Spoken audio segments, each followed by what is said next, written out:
नमस्कार। खेत खजाना में आपका स्वागत है। आज 17 मई है और दिन है रविवार। आज बाज़ार तो बंद है पूरी तरह से, लेकिन एक समीक्षात्मक वीडियो पर बात करने की कल आपसे बात हुई थी, तो उसी पर चर्चा करते हैं कि पिछले सप्ताह में सरसों बाज़ार के अंदर लगभग 300 रुपये तक बाज़ार तेज हुआ है, पिछले इस जो बीते सप्ताह में।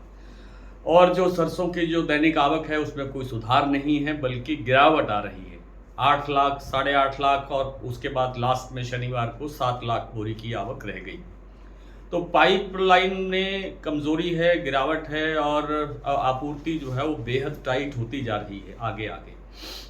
और जो आपूर्ति के साथ साथ जो सरकारी एजेंसियों के पास स्टॉक होता है या खरीद होती है, वो भी बिल्कुल निल जैसा ही पोजीशन है। तो सरकार के पास माल नहीं है और जो प्राइवेट जो आपूर्ति होती है उसमें लगातार गिरावट हो रही है और आगे बढ़ने की संभावना कम लगती है। उससे सरसों में अभी भी और तेज़ी की गुंजाइश बनी हुई है। मैंने पिछले रविवार के वीडियो में आपसे निवेदन किया था कि सरसों बाज़ार इस बार नया भाव बना सकता है और धीरे धीरे वही स्थितियां बनती हुई दिखाई दे रही हैं। आपको याद होगा कि पिछले सप्ताह में जयपुर सरसों का भाव 7200 के दायरे के अंदर घूम रहा था, जो कल 7550 के लेवल पर पहुंच करके बंद हुआ है। इसी तरह से जो आपका भरतपुर मंडी का भाव है वो 6900 के दायरे में घूम रहा था, जो कल 7250 के लेवल पर पहुंचकर बंद हुआ है। तो इस तरह से बाजार तेजी में है और तेजी की संभावना अभी और भी बनी हुई है।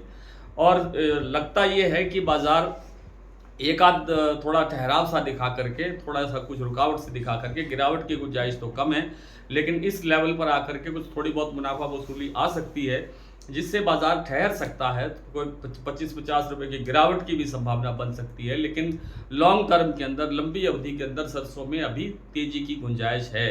जयपुर का जो भाव है वो 8000 आपको बनता हुआ दिखाई दे सकता है।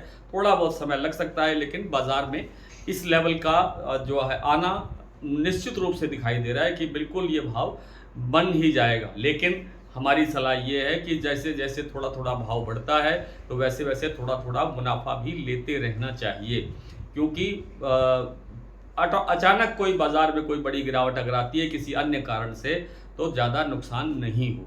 बात कर लेते हैं सोयाबीन की। तो सोयाबीन में जैसे आपने देखा कि महाराष्ट्र कीर्ति प्लांट में एक दिन अचानक 300 रुपये तक की गिरावट दर्ज हुई और बाजार यहाँ का भाव रह गया 7400 रुपये, जो 7700 के आसपास पहुँचता हुआ दिखाई दे रहा था।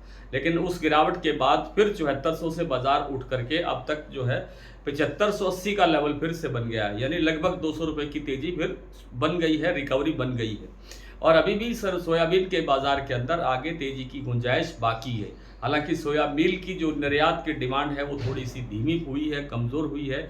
इसके बावजूद सप्लाई लाइन को देखते हुए इसमें तेजी की गुंजाइश है, क्योंकि सप्लाई बेहद टाइट है। सप्लाई में दिक्कतें ही दिक्कतें बढ़ रही है। किसानों ने अपना सारा माल बेच दिया है और स्टॉकिस्ट किसी भी कमज़ोर भाव पर सोयाबीन की बिक्री करना नहीं चाहेंगे और बड़े ऊंचे भाव की तलाश में वे रोक के रखेंगे, जिससे बाजार में टाइटनेस बढ़ेगी और सोयाबीन में आगे तेजी बढ़ने की गुंजाइश भी बढ़ेगी। तो कुल मिलाकर के आज इतना ही। कल आपसे फिर मुलाकात होती है, तब तक के लिए नमस्कार।